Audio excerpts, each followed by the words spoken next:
20%의 유권자들 또 국민들에게 대해서는 자, 걱정 마라. 이 사람들 내 뒤에 있고 이 사람들이 당신들의 불안감을 불식시킬 수 있을 것이다. 이걸 설명할 수 있는 게 굉장히 중요한 자리입니다. 그렇기 때문에 대통령이 어떤 인선을 발표하고 또 어떻게 설명할지가 굉장히 관심을 모으고 있습니다. 이준환 교수님도 그 입장에서 보시기에 대통령이 인선 내용을 직접 발표한 기억은 제가 이렇게 기억을 더듬어 봐도 거의 없는 것 같습니다. 우리나라에서는. 과거에 이명박 대통령이 초기에 임명할 때 미국식으로 한다 그래서 소개를 직접 한 적이 있었습니다. 그런 것을 사례를 찾아볼 수 있는데 어쨌든 계속 이어지지는 않았던 거죠. 계속 이어지지가 않았죠. 그리고 그 인선 발표한 다음에 이명박 대통령이 당시에 발표한 다음에 무슨 그 코드 인사를 했다. 그리고 또 무슨 부자들 또 땅 부자들 이런 것 구설수가 오르다 보니까 슬그머니 그것도 없어졌었어요. 근데 이제 문재인 대통령이 오늘 하루 그 8시 9분에 대통령으로 중앙선거관리위원회에서 결의를 한 다음에 벌써 6시간도 되기 전에 굉장히 파격의 연속이다.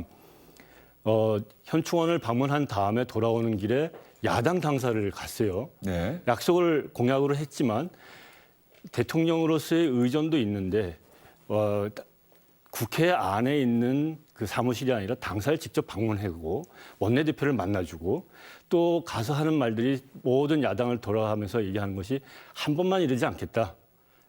그리고 도와달라.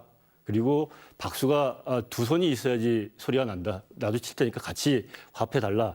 이런 얘기를 했고 또 조금 전에는 국회에서 취임식을 하면서 국민들한테 드리는 말씀을 통해서 직접 언론과 소통을 하겠다. 만나서 얘기를 하겠다. 이것도 굉장한 파격이죠. 지난 5년 동안은 대통령이 기자들과 만나서 얘기를 한 경우도 드물고 그 기회마저도 정해져 있는 발언, 질문이 정해져 있다가 한 것이었는데 만약에 문재인 대통령이 지금 얘기했던 것처럼 앞으로도 중요한 일이 있거나 없을 때건 기자들과 수시로 만나서 소통을 한다. 이것은 국민들한테 상당한 의미를 가지는 그 신호가 될 수 있을 것 같고요. 지금 곧 문재인 대통령이 인선을 직접 발표한다고 하는 것은 안영환 전 의원님께서 말씀하셨다시피 대변인도 없고 아직 아무 적이 없기 때문에 물리적으로 대신할 수 있는 사람이 없는 것은 사실입니다. 그런데도 불구하고 이 첫 자기의 진영을 밝힐 때 내가 왜 이런 사람을 뽑는지, 이런 사람을 지명을 하는지 그것의 배경과 인물에 대한 소개까지 해나가면서 국민들한테 신뢰도 주고 야당이나 또 시민사회의 동의를 구해나가는 과정이라고 하는 것은 굉장히 신선하고 파격적이고 이런 것이 좀 한국 사회에 계속 정착이 됐으면 하면 어떨까 이런 기대도 하게끔 만드는 대목인 것 같습니다. 지금 청와대 출입 기자들이 앉아서 문재인 대통령이 기자실에 입장하기를 기다리고 있는데 지금 청와대 출입 기자들은 전 정부 청와대 출입 기자들이겠죠? 아니요. 어제들 다 그 새로 신청들 명단에 짜여서 새로 명단에 짜여서 그렇죠. 이제 통보가 되고 이제 막 언론사에서 다 바꿨습니까? 출입 기자들? 네, 그 지금 이제 어제까지 이걸 신청을 해달라 해서 다 했는데 그게 된 데도 있고 지금 안 된 데도 있고 엄격하게 얘기를 하면 청와대 출입 기자도 좀 다 신원조회 대상자예요. 그러면 저기 안 되는 거죠 원래는. 근데 지금 그게 이제 막 혼재돼 있는 상태고 아까 화면에서 보셨던 내리면서 했던 청와대 직원들이 있지 않습니까? 그 직원들도 지금은 일부는 지금 다 이 교체가 돼야 되는 상황인데 지금 인선이 안 돼 있으니까 그 직원들도 다 한 달 이상 걸리는 신원조회 대상자들이죠. 결국은 어떤 형태로밖에 구정부와 박근혜 정부의 청와대 직원들과 기자들과 들어가는 새로운 직원들, 비서실 직원과 구 직원들과 동거가 지금 불가능한 상황인데 기자들도 저중에 몇 명이 지금 교체가 돼 있고 몇 명이 더 지금 이게 동거 상태인지는 그건 좀 확인은 좀 굉장히 어렵죠. 다만 기존의 그 언론사 등록돼 있는 언론사에 향해서 새로운 출입 기자들을 신청해 달라 이런 좀 요청은 많이 예, 신청은 받은 것 같은데 오늘 청와대에서 지금 문재인 대통령 기다리는 기자들은 박근혜 정부 당시에 청와대를 출입하는 기자들인 것 같습니다. 그렇게 방금 현장에서 연락이 온 것 같습니다.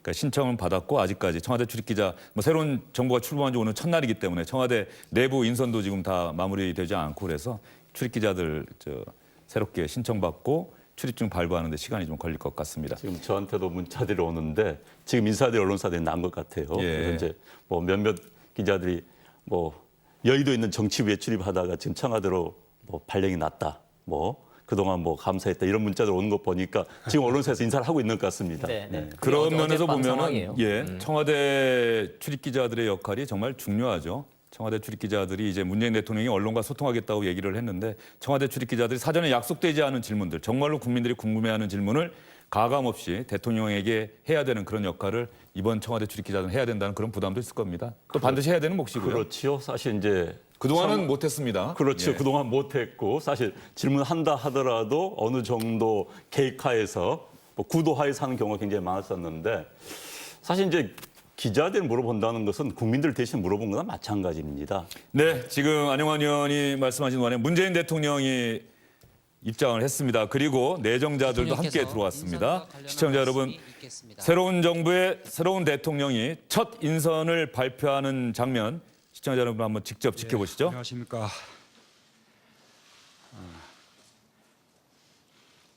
국무총리 후보자 등 새 정부 첫 인사를 제가 직접 국민들께 말씀드리고자 합니다. 먼저 국무총리 후보자에 이낙연 전남지사님을 지명합니다. 저는 선거 기간 중에 새 정부 첫 총리를 대당평 그리고 통합평, 화합평 인사로 임명하겠다고 약속드린 바가 있습니다. 우리 이낙연 지사님이 그 취지에 맞게 새 정부의 통합과 화합을 이끌 적임자라고 판단합니다. 호남 4선 의원 출신으로 당의 요직을 두루 여기면서 정치적 경험이 풍부하시고 또 전남도지사로서 안정적인 행정 경험도 갖고 있습니다.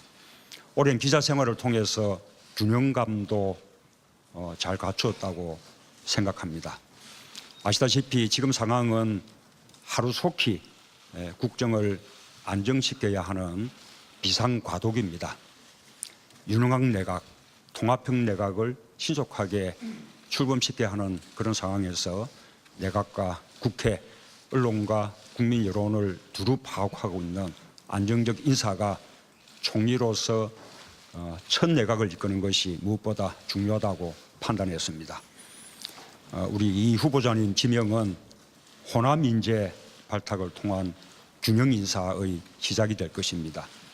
의정 활동을 하는 동안 온화하고 합리적으로 처신해 오신 분인 만큼 협치 행정 또 당평 인사의 신호탄이 될 것이라고 기대합니다. 다음으로 국가정보원장 후보자로 서훈 전 국정원 3차장을 지명합니다. 서 후보자는 평생을 국정원에 몸담았던 남북관계 전문가로서 6.15 또 14 두 번의 정상회담을 모두 기획하고 실무 협상을 하는 등 북한 업무에 가장 정통한 분입니다. 무엇보다 국정원 출신 인사 가운데 국정원 개혁 의지가 누구보다 분명해서 제가 공약했던 그 국정원 개혁 목표를 구현할 수 있는 최적임자라고 판단했습니다. 앞으로 국정원의 국내 정치 관여 행위를 철저히 건절하고 순수 정보기관으로 재탄생시킬 임무를 충실히 수행해 줄 것으로 기대합니다. 또한 외교 라인과 호흡을 맞추어서 북핵 문제 해결과 한반도 안정 또 평화를 이루는 데에도 큰 역할을 할 것으로 기대합니다. 새 내각이 조속히 안착될 수 있도록 또한 국정원 개혁과 남북관계 안정화를 신속하게 이룰 수 있도록 우리 국회가 총리 후보자에 대해서는 좀 신속하게 인준해 주시고 또 국정원장 후보자에 대해서도 조속히 청문 절차를 거쳐 주실 것을 정중하게 요청을 드립니다. 다음으로 대통령 비서실장에 임종석 전 의원을 임명합니다. 임 실장 임명을 통해 청와대를 젊은 청와대, 역동적이고 탈군이 그리고 군림하지 않는 그런 청와대로 변화시킬 생각입니다. 임 실장은 젊지만 국회와 당에서 풍부한 경험을 갖고 있고 또 서울시에서 쌓은 행정 경험을 통해서 안정감과 균형감을 두루 겸비한 인사입니다. 젊은 비서실장을 중심으로 대통령과 참모들이 격의 없이 대화하는 그런 청와대, 또 참모들끼리 치열하게 토론하고 열정적으로 일하는 그런 청와대로 청와대 문화가 바뀔 것으로 기대합니다. 무엇보다 여당과 늘 함께 가고 또 야당과도 늘 대화하면서 소통하는 청와대로 그렇게 만들겠다는 제 의지의 실천이기도 합니다. 앞으로 확 달라진 청와대를 기대하셔도 좋을 것이라고 그렇게 자신 있게 말씀드립니다. 마지막으로 대통령 경호실장에 주영훈 전 경호실 안전본부장을 임명합니다. 주 실장은 평생을 경호실에서 보낸 공채 출신 경호 전문가입니다. 주 실장을 임명한 것은 두 가지 이유입니다.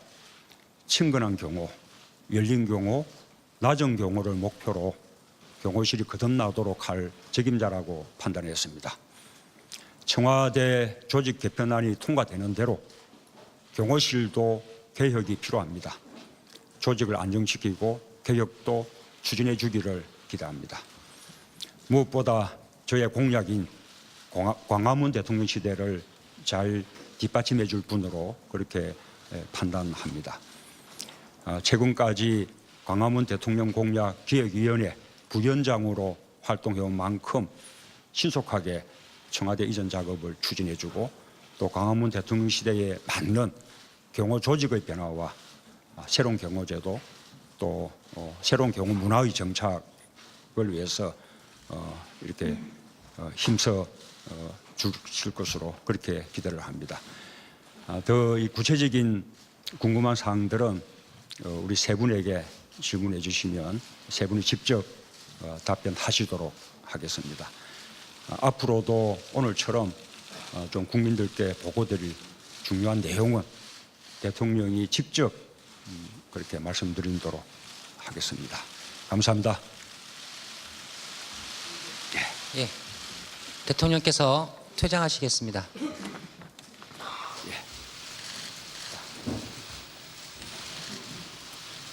문재인 대통령이 국무총리 후보자, 국가정보원장 후보자, 그리고 비서실장 명단 발표하고 지금부터 앞으로도 중요한 내용은 직접 국민에게 보고드리겠다고 약속하고 퇴장을 했습니다. 이제 이낙연 국무총리 내정자 상대로 기자들의 질문이 있을 것 같은데요. 이낙연 국무총리 내정자의 인사말 또 기자들의 질문에 대한 대답 거기까지 한번 시청자 여러분 직접 보여드리도록 하겠습니다. 지금 청와대 춘추관, 청와대 출입기자들이 있는 곳에서 문재인 대통령이 직접 인사 내용을 발표를 하고 퇴장을 했습니다. 지금 화면상으로 멀리 보이는데 이낙연 국무총리 후보자가 지금 단상에 서 있는 것 같습니다. 전남 영광 출신이고요. 4선 국회의원을 지냈고 현재 전남도지사로 일하고 있습니다. 이낙연 국무총리 후보자는 인연이 있습니다. 10년 전 노무현 대통령 당선자 인수위 시절에 인수위 대변인을 해서 당시 노무현 당선자의 주요 인선 내용을 직접 발표했던 인연이 있습니다. 국회의원으로서. 대통령께서 인선과 관련한 말씀이 있겠습니다.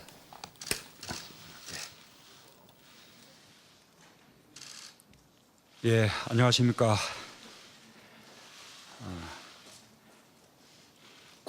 국무총리 후보자 등 새 정부 첫 인사를 제가 직접 국민들께 말씀드리고자 합니다. 먼저 국무총리 후보자에 이낙연 전남지사님을 지명합니다.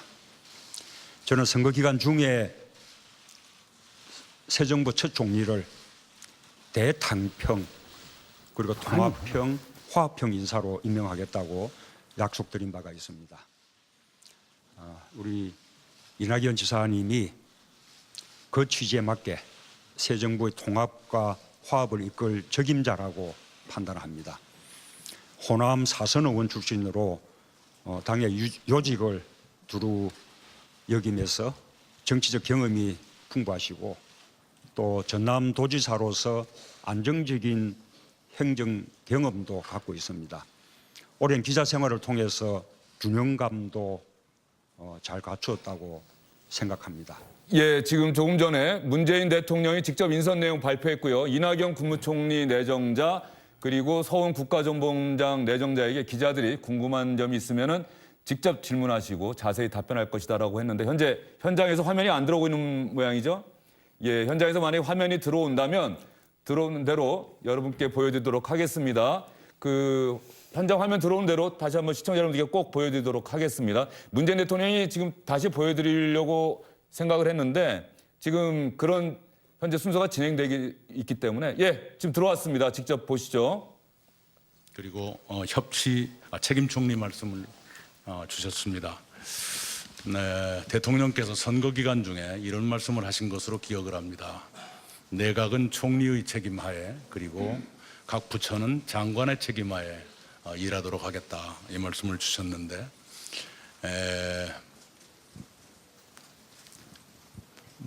그 대통령 말씀 중에 포함되어 있는 것처럼 여러 가지 행정 업무들은 각 부처가 장관의 책임 아래 수행하겠지만 총리가 들여다봐야 될 것은 각 부처의 업무가 혹시라도 국정 과제의 방향과 좀 불일치하거나 또는 속도가 덜 나는 일은 없는가 이걸 살피는 일, 그다음에 유관 부처 사이에 업무가 좀 조정될 필요가 있는 경우는 없는가 이런 걸 살피는 것은 총리 내지는 총리실의 역할이라고 생각을 합니다. 책임감을 가지고 소신을 가지고 일한다. 이것이 책임 총리제의 기본이라 생각하고 그렇게 하도록 하겠습니다.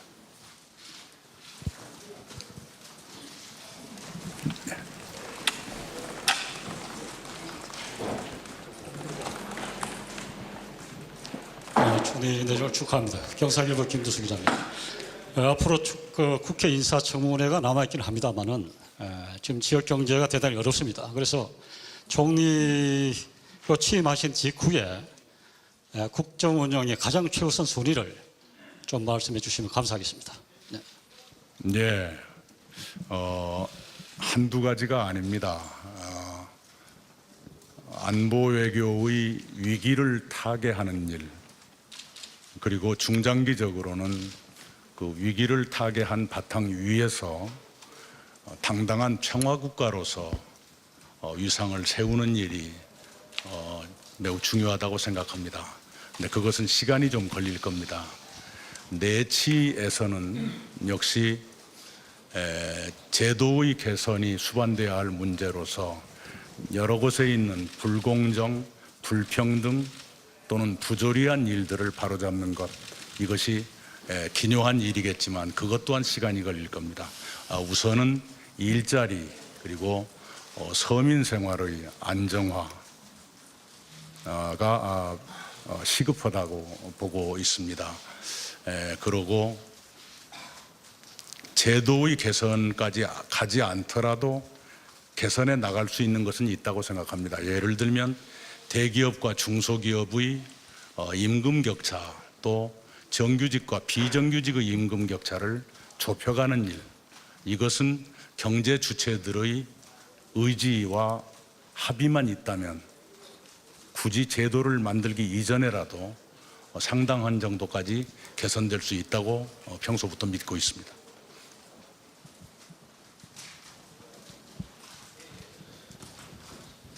네. 네, MBN 강영구 기자입니다. 대통령께서 오랜 시간 동안 이 총리 후보자를 마음속에 두셨다고 이렇게 알려지고 있는데 그동안 내정 과정에서 어떻게 대통령과 이렇게 교감이 있으셨는지, 특별히 대통령께서 당부하신 말씀이 있으셨는지 좀 말씀 좀 부탁드리겠습니다.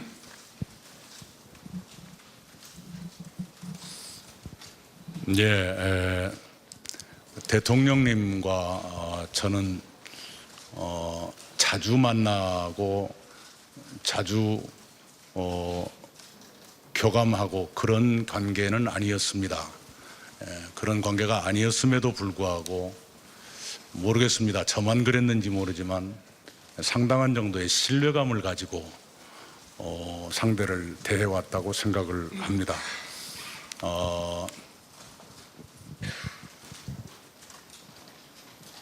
금년 초에 대통령께서 광주에 오셨을 때 1시간 조금 못된 시간 동안 뵌 적이 있습니다. 그때 그 유세 과정에서 많이 말씀하셨던 내용하고 일치가 됩니다마는 호남을 국정의 동반자로 생각하겠다. 그리고 이 지사님을 국정의 동반자로 모시고 싶다 하는 말씀을 주셨습니다. 그래서 저는 그 말씀을 가지고 이렇게 여쭈어 보거나 확인하거나 그러지 않았습니다. 그러지 않고 제가 도와드릴 일이 있습니까 하는 식으로 화제를 옮긴 적이 있습니다. 그리고 한 열흘 전에 임종석 실장께서 혹시 오늘 같은 일이 있을 것 같으니까 준비해 주십시오 하는 전달을 저한테 해 주신 것, 그런 정도가 전부입니다. 네, 그걸 가지고 서로 무슨 다짐을 하거나 그런 일은 일절 없었습니다.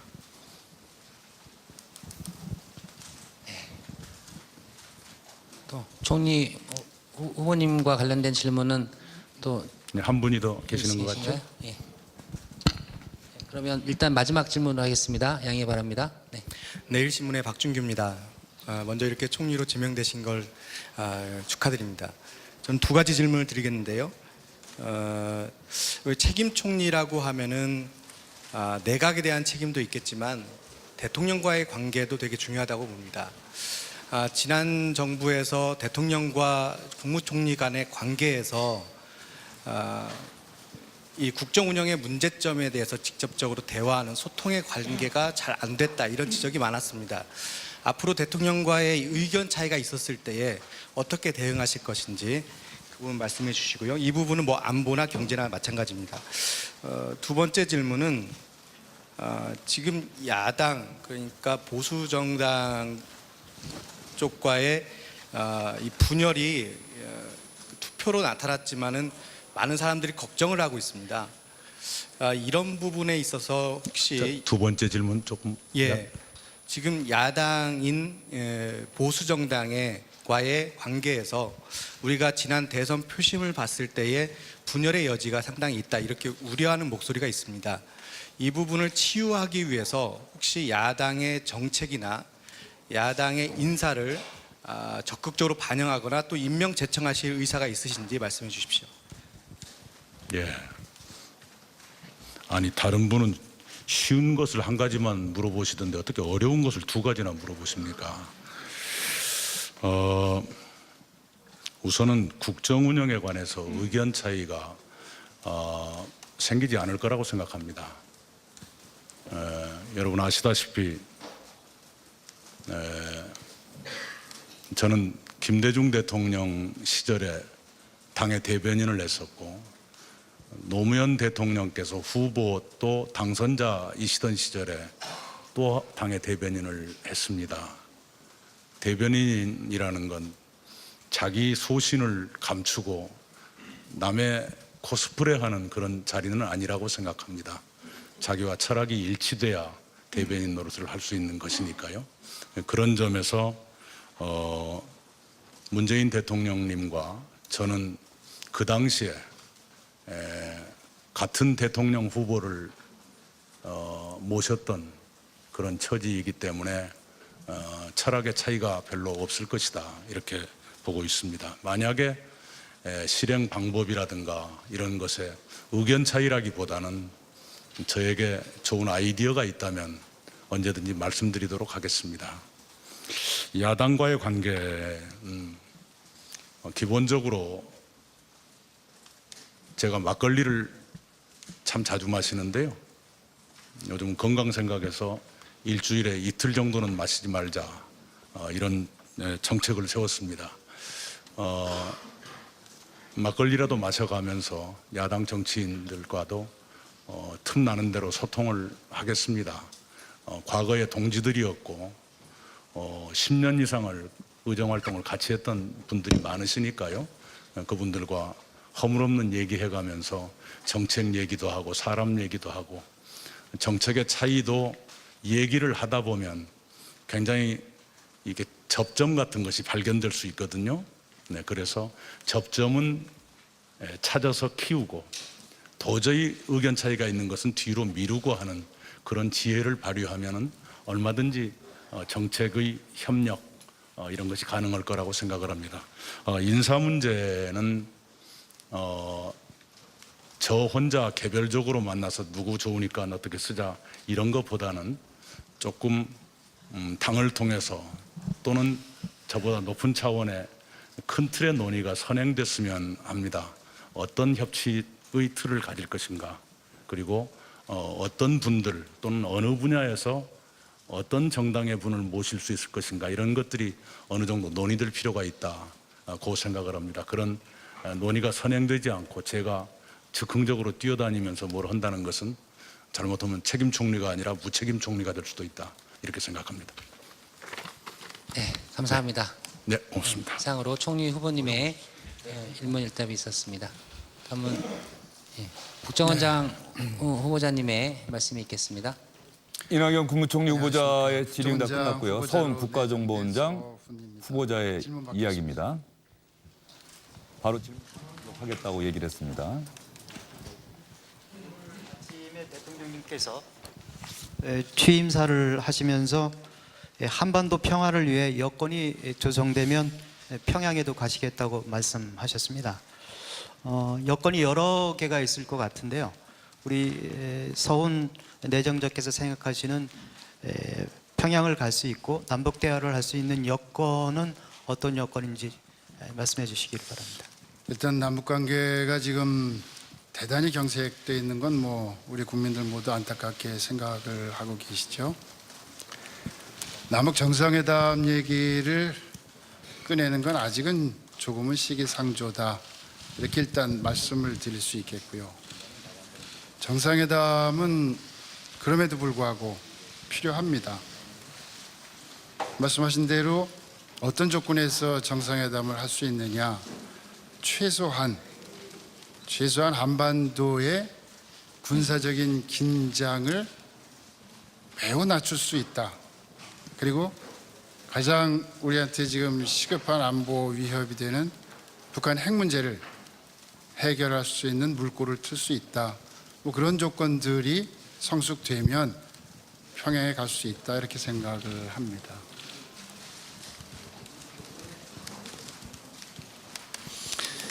국정원장 후보자입니다만 이제 후보자 타이틀을 벗으면 여러분 앞에 이렇게 쓸 수 있는 기회가 있을지 모르겠습니다.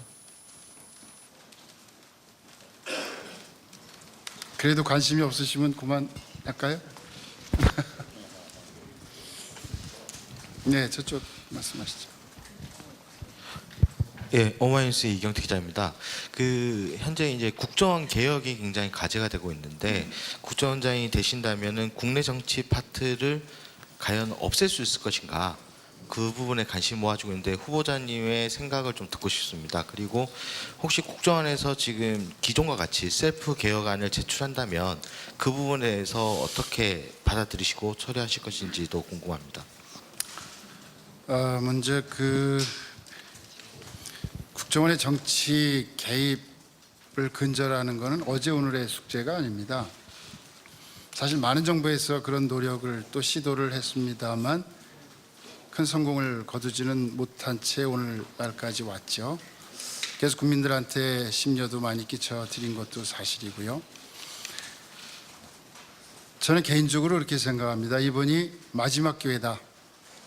반드시 이번에는 국정원이 정치 개입, 선거 개입, 사찰 이런 일들로부터 근절시킬 수 있도록 해야 되겠다, 이 생각을 하고 있습니다. 아까 대통령님께서 말씀하셨지만 제가 평생 국정원에서 한 29년 가까이 근무를 했습니다. 근데 정말 건강한 국정원 구성원들은 가장 원하는 상태가 정치로부터 자유로워지는 겁니다. 그 멸망과 그 어떤 소망, 제가 너무나 잘 알기 때문에 이번 정부에서는, 문재인 정부에서는 반드시 국정원을 정치로부터 자유롭게 만들겠다, 그런 생각을 확실히 가지고 있고요. 제도 문제는 이제 들어가서 좀 살펴보겠습니다. 어떤 것이 가장 빠르게, 가장 효과적으로 정치로부터 떼어놓을 수 있는 방법인가 연구를 하겠습니다.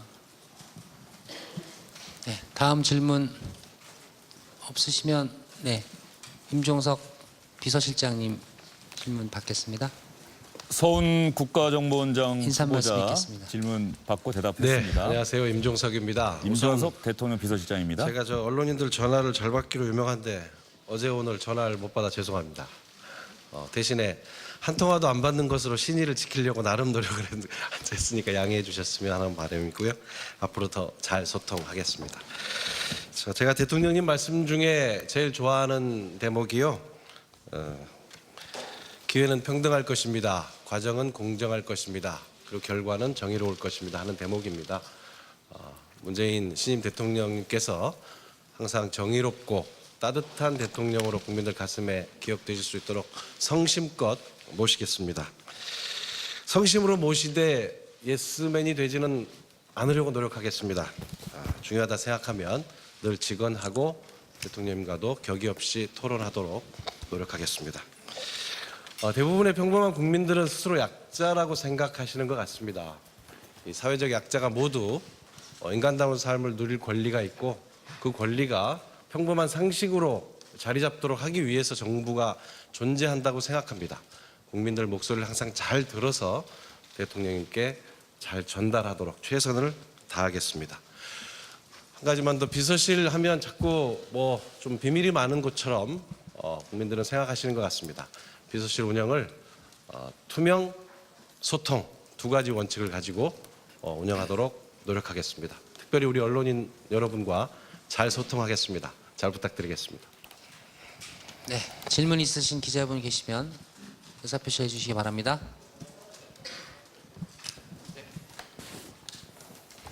네, 방금 들어온 소식이네요. 박지원 국민의당 대표가 대선 패배 책임지고 대표직에서 물러나겠다고 선언했습니다. 임종석 대통령 비서실장 임명된 임종석 비서실장의 이야기 계속 들어보도록 하겠습니다. 계획을 좀 밝혀줄 수 있으면 간단히 좀 말씀을 해주시고요. 그리고 지금 자유한국당에서 처음 나오는 논평이 그 비서실장님 지정에 대해서 유감이다라는 논평이 나오는데요. 이번 앞으로의 야당과의 관계 이런 부분들은 좀 어떻게 해 나갈 생각이신지 한 말씀 부탁드리겠습니다. 비서실 남은 이제 주요 수석들 발표 문제는요. 제가 조금 전에 임명을 받아서 이제 좀 가서 의논해서 보고 드리고 지침을 받아야 할 것 같습니다. 아직 늦출 수 없는 문제인 건 분명하고요. 가장 빠른 시간 안에 돼야 되겠지만은 최소한의 절차들이 있기 때문에 그 부분은 정리되는 대로 다시 말씀드리도록 하겠습니다. 그리고 당연히 자유한국당과는 더 소통하도록 노력하겠습니다. 아까 우리 총리 후보자님께서도 말씀하셨지만 저 역시 국회에서 항상 소통하고 함께 이 조정하고 타협하고 하는 시간을 많이 가졌었기 때문에요. 국회 특히 야당과는 더 잘 소통하도록 노력하겠습니다. 그건 지켜봐 주십시오. 네. 예.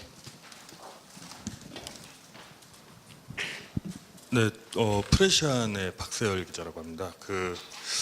조금 전에 언론 보도로 나온 내용인데 좀 확인이 필요한 것 같아서 질문을 드리는데요. 조국 교수, 서울대 조국 교수가 민정수석에 내정이 됐다는 얘기가 나왔는데, 그리고 이제 또 다른 참모들도 이름이 조금 나오는 것 같습니다. 그래서 그 부분 좀 확인을 부탁드리고 싶고요. 그리고 방금 전에 이제 이제 막 내정되셨 있어서 여러 가지 인사 관련돼서는 뭐 말씀을 하기가 어려우신 것 같지만 그래도 이제 캠프 시절부터 쭉 대통령을 계속 모셔왔기 때문에 이 공유하는 좀 인사 철학이나 이런 부분들이 있을 것 같아서 그 부분도 잠깐 설명을 해주시면 감사하겠습니다.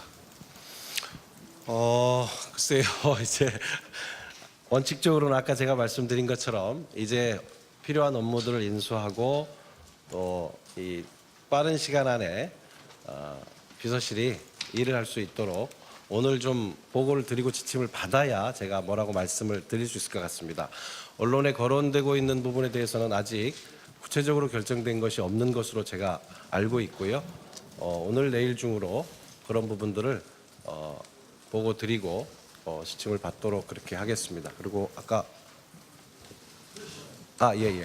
아까 말씀하신 것처럼 글쎄요, 이제 내각은 잘 모르는데 이제 청와대는 아까 역동적이고 일하는 젊은 비서실 대통령님께서 말씀하셨지 않습니까? 그런 기준에서 고민을 하고 계신 것으로 제가 알고 있습니다. 네.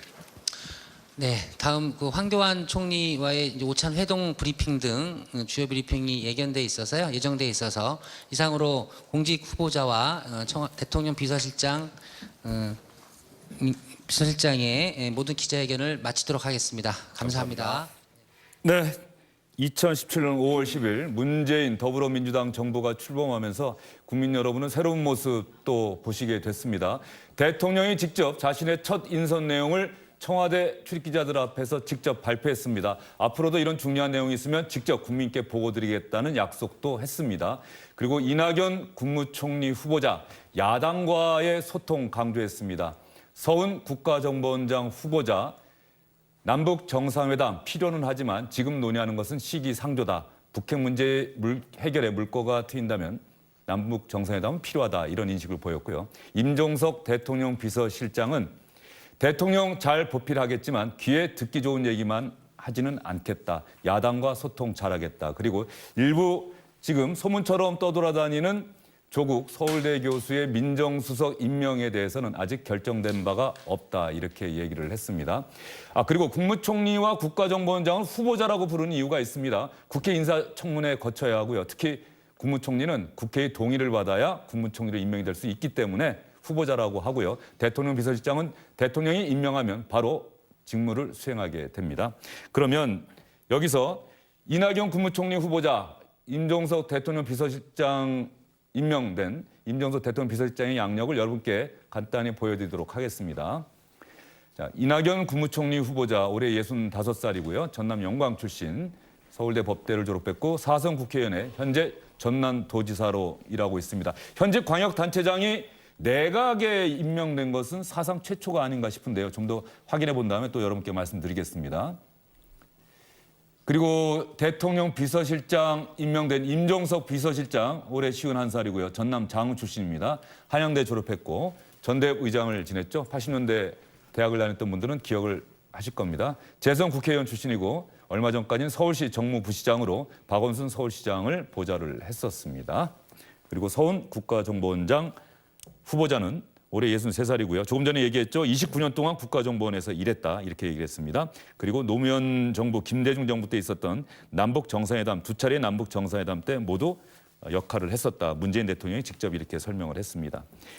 안 의원님, 네. 주영훈 대통령 경호실장이죠. 올해 61살이고 광화문 대통령 공약기획위원회 부위원장. 문재인 대통령이 바로 이 부분 강조했습니다. 광화문 대통령이 되겠다는 저의 약속을 잘 뒷받침할 수 있는 적임자라고 생각했다. 왜냐하면 이제 청와대가 아니라 광화문 정부청사에서 일하는 대통령이 되면 경호상의 문제가 있기 때문에 그런 것들을 국민들과 소통 잘할 수 있게 경호 업무를 잘 수행할 것이다. 이렇게 얘기를 했습니다. 일단 이번 첫 인선 어떻게 평가하는지, 잘된 인선인지 우리 안 의원님 한번 의견을 얘기해 주시죠. 일단 다목적인 앞으로 정부 구성과 정부 운영까지를 겨냥한 인사인 것 같습니다. 먼저 이낙연 지사의 임명은 기본적으로 지난번 선거 때 약속을 했었죠. 문재인 대통령이 호남 인사를 임명할 걸 고려하겠다라는 있었던 거고 그 당시 물론 이제 정치적 이유가 굉장히 컸죠. 안철수 후보와의 표 대결상에서 호남표가 중요하기 때문에 그런 부분도 있었을 겁니다. 그렇죠. 어찌됐든 약속을 지킨다는 그런 의미가 있는 거고요. 선거 막판에는 또 호남이 아니라 비영남으로 비영남으로 또 표현을 했죠. 예. 어찌됐든 약속을 지킨 게 분명히 있고요. 이제 두 번째는 역시 한국 정치에서 국회 동의가 무엇보다 중요합니다. 그러니까 이낙연 지사는 제가 보더라도 국회 동의가 무난히 될 것 같은 그런 인물입니다. 기본적으로 현직 전남지사고요. 현재 전라남도의 대부분의 국회의원들은 국민의당 소속이죠. 그렇다면 전남지사 국민의당 의원들 굉장히 친합니다. 여러 가지 민원관계도 해결해주고 하기 때문에 친한 기본적인 게 있고요. 그다음에 이낙연 지사가 성격이 굉장히 원활한 편입니다. 그렇기 때문에 현재 국민의당 입장에서도 크게 반발하는 움직임이 나오지 않고 있습니다. 그렇다면 현재 민주당이 120석, 그다음에 국민의당이 40석, 이제 39석이죠. 그러면 150석이 넘어섭니다. 과반을, 국회 과반을 넘어서기 때문에 역시 국회 동의를 염두에 둔 그런 인사가 아닌가 싶고요. 그다음에 이제 서훈 국정원장 같은 경우는 국정원의 과제를 명확히 한 것 같습니다. 국정원은 대외 관계만 명확해라. 대북 전문가를 임명함으로써 국정원의 임무는 앞으로 북한 문제, 북한 핵 문제에 전념을 하겠다. 현재 국정원은 파트가 1파트, 2파트, 3파트가 있습니다. 그렇죠. 그러니까 대파트, 아예 이제 뭐 미국 등 다른 나라를 파트하는 관리하는 그런 파트가 있고 북한 문제 파트하는 그다음에 국내 문제 파트가 있는데 아마 문재인 대통령 그동안 국내 문제 파트에 대해서는 없애겠다는 얘기를 그동안 여러 차례 해왔었기 때문에 아빠 손 내정자가 국내 파트를 어떻게 해결할지 제도적으로 어떻게 해결할지 모르겠습니다만 어찌됐든 국정원의 업무는 앞으로 북한 문제에 모두 힘을 쏟도록 하겠다는 것을 보여준 것 같습니다. 그런데 논란이 되는 것이 역시 비서실장 같습니다. 왜 논란이라고 표현하시죠? 벌써 앞서도 이야기했었습니다만 기자 질문도 나왔었죠. 벌써 야당에서. 자유한국당에서 야당에서 이의가 제기 들어왔다. 그런데 이제 청와대 인사는 기본적으로 그렇습니다. 대통령이 자기하고 손발이 맞는 사람, 자기 사람 시킬 수밖에 없는 겁니다. 그렇기 때문에 청와대 비서실장은 국회 동의라든지 청문회 절차가 없습니다. 아마도 임종석 비서실장은 이제는 실장이죠. 내정자가 아니라 실장은 지난번 후보 당시에 같이 손발을 맞추면서 굉장히 친근하게 아마 대통령과 서로 일 참 잘 맞는다 이런 느낌이 들었지 않나 그런 생각이 듭니다. 그래서 시켰던 것 같고 그러나 이제 임종석 비서실장이 과거에 전대무장을 했다. 운동권의 중심이었다는 그런 것 때문에 자유한국당에서 아마 지금 이의를 제기하고 있는 것 같습니다. 그 부분 좀 두고 봐야 되지 않을까 싶습니다. 임종석 비서실장이 야당과 소통을 잘 하겠다고 했으니까 이 부분에 대해서도 또 야당과도 계속해서 협의를 해나가지 않을까 싶은데요. 자유한국당이 유감과 우려를 나타낸 부분은 그 임수경 씨 방북해서 그 당시 임종석 전대무장이었죠. 비서실장이 뭐 3년 동안 복역했던 점도 지금 상기를 시켰고 또 개성공단 추진 핵심자다 이런 점도 지적을 했어요. 자유한국당이 이번 선거 기간에 계속해서 좌파, 우파, 친북 뭐 이런 그런 어떤 기본적인 개념에서 지금 임종석 비서실장 임명에 좀 우려를 나타낸 것 같습니다. 그렇죠. 두 가지 파트가 이제 생각을 할 수 있을 것 같습니다. 방금 말씀하신 것처럼 사실 문재인 대통령에 대해서 표를 던지지 않는 사람들이 문재인 대통령이 과연 북한에서 과도하게 우호적이지 않느냐 그런 우려를 했었죠. 그렇기 때문에 이제 그런 의미에서 임종석 비서실장이 대통령의 부담이 될 수가 있을 겁니다. 야당의 공격에 대해서는. 그러나 또 다른 한편으로는 임종석 실장 같은 경우는 기본적으로 임종석 실장을 임명할 때 청와대 운영을 과거와 다르게 했다는 그 의지를 보여주는 것 같아요. 김기춘 실장하고 아주 대조적이죠. 김기춘 실장은 나이가 가장 연장자였죠. 국무총리보다 더 위였습니다. 모든 정부 내각의 가장 수장일 정도로 그렇게 강력한 힘을 발휘했고 청와대가 모든 국정의 중심이었다는 것을 보여준 상징적인 존재가 김기춘 실장이었었는데 임종석 실장 임명함으로써 청와대가 국정의 중심은 아니다. 조정하고 연락하는 역할을 하겠다. 임 실장이 굉장히 부지런한 사람입니다. 그래서 그런 역할 위주로 맡기지 않을까 하는 생각이 듭니다. 이준환 교수님은 이번 인선 어떻게 평가하십니까? 예, 저도 정치적인 고려, 정무적인 고려들이 가미되고 또 전문성을 거기에 또 한 축으로 담은 그런 인선이 아니었겠느냐. 왜 정무적이고 정치적인 고려가 들어갔냐라고 하는 것은 지난 그 노무현 정부 시절에 문재인 지금 대통령이 그 당시에 청와대에서 비서실장도 하고 수석 일을 하면서 호남의 인사를 많이 등용하는데 그 앞장서지 않았다. 이런 것이 지난 2012년 대통령 선거 때도 굉장히 곤혹스럽게 만든 대목 아니었겠습니까? 그런데 지금 국정의 큰 축, 두 축의 두 사람을 국무총리 내정자 후보자와 또 비서실장을 호남 사람으로 해놓은 것은 그런 그 민심도 그 호남 유권자들 민심도 가다듬고 대탕평이라고 하는 자신의 고향은 부산이고 또 호남 파트너들과 같이 국정을 이끈다라고 하는 그런 대탕평이라고 하는 것도 보일 수 있는 그런 다목적적인 카드가 되는 것 같습니다. 그리고 국정원장으로 내정돼 있는 경호남 또 청와대 경호실장으로 돼 있는 경우도 상당히 그 분야에서 전문성을 가지고 있는 그런 사람들로 해놓은 것을 보면 다 이런 것들이 동시에 고려되어 있다라고 하는 거고 아무래도 물론 과거에 2002년부터 2007년 사이 청와대에서 문재인 대통령이 일을 할 때 같이 일을 한 그런 시간대가 공유되면서 서로 간의 철학이나 능력이나 인성이나 이런 것들을 검증했고 그러면서 그런 인연들이 지금 뭐 10년 후에도 이어진 거라고 보는데 저는 오늘 이 광경을 보면서 참 드라마를 보는 느낌이 있었습니다. 왜 그렇습니까? 왜냐하면 이 드라마가 무슨 연속극이라서 그런 얘기가 아니라 좀 극적이다.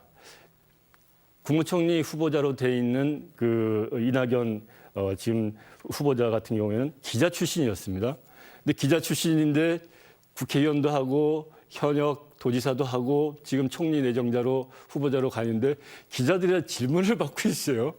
그러면서 쩔쩔매기도 하고 왜 이렇게 나한테 어려운 질문을 하냐 이런 거 하면서 또 자기가 지금까지의 정치적인 활동들을 하면서 가지고 있었던 국정 철학이라든가 또 국무총리로서의 역할을 소신이 분명하게 또 얘기하는 것들 보고 또 국정원장 후보라든가 이 자신의 철학들을 내비치는 걸 보면서 이런 광경은 물론 이제 국정원장이 되면은 뭐 공개적으로 이런 발언을 할 기회는 없게 되겠지만 국정을 책임지고 있는 그 고위 공무원들이 언론을 통해서 국민들과 소통하고 기자들의 질문을 사전에 짜여지지 않은 그런 상황에 질문을 수시로 받아서 이런 국민들의 사랑도 받고 그런 문화로 좀 바꿔야 될 것 같다 생각이 들었습니다. 김 소장님 보시기에 여론조사 기관에서 문재인 대통령의 첫 인선 이런 내용들에 대해서 또 여론조사 할 수 그렇죠. 있지 않겠습니까? 네네. 예. 근데 이제 저는 이제 앞에 두 분 말씀에 동의를 하고요. 그래서 저는 이제 문재인 정부의 키워드는 기업 프레들리 이런 게 아니라 국민 프레들리다. 그러니까 국민과 가까이 하려고 하는 것이 좀 보인다고 보여지고요.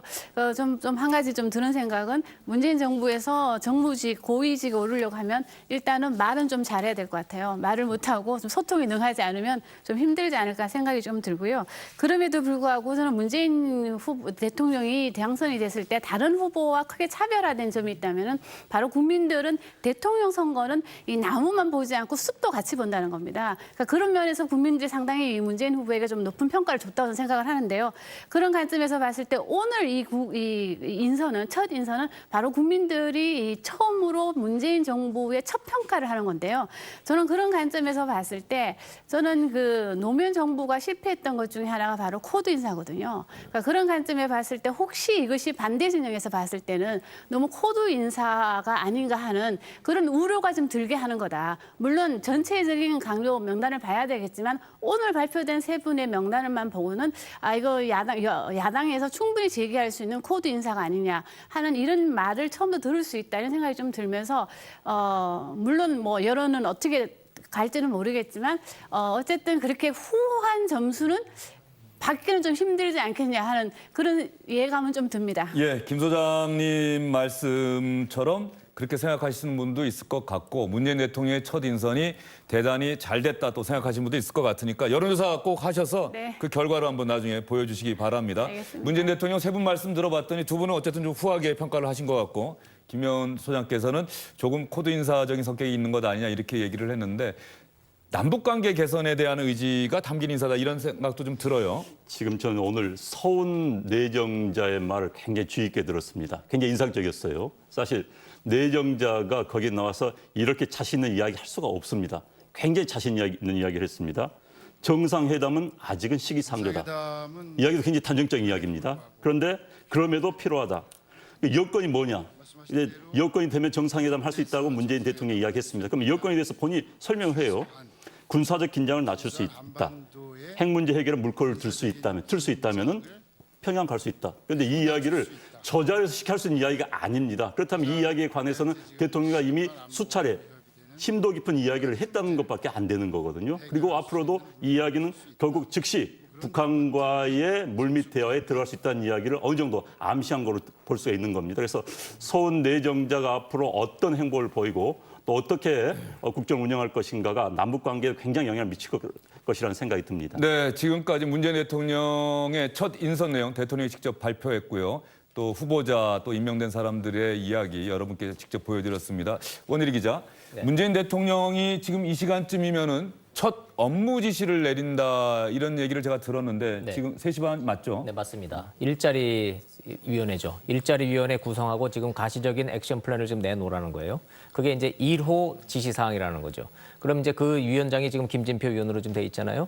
김진표 의원이 일자리 창출 문제에 대해서 공공 일자리 분야로 해서 주도적으로 정부가 해나가야 된다는 대통령의 생각하고 조금 결이 좀 다르기는 해요. 김진표 위원장이 그 경제 전문가로서 일자리 문제를 어떻게 창출해 나가는 것이 가장 효과적이라는 것에 대한 나름대로의 생각을 가지고 대통령하고 얘기를 하겠다는 의사표시도 한 적은 좀 있죠. 그래서 지금 젊은 세대들, 특히 문재인 대통령을 탄생하는데 1등 주역이라고 할 수 있는 젊은 층의 압도적인 지지. 1번은 뭐니 해도 일자리 공약이었단 말이죠. 일자리 공약에 대한 일자리 위원회를 만들어서 구체적인 액션 플랜을 만들어 달라. 이것이 지금 대통령의 1호 지시사항입니다. 예.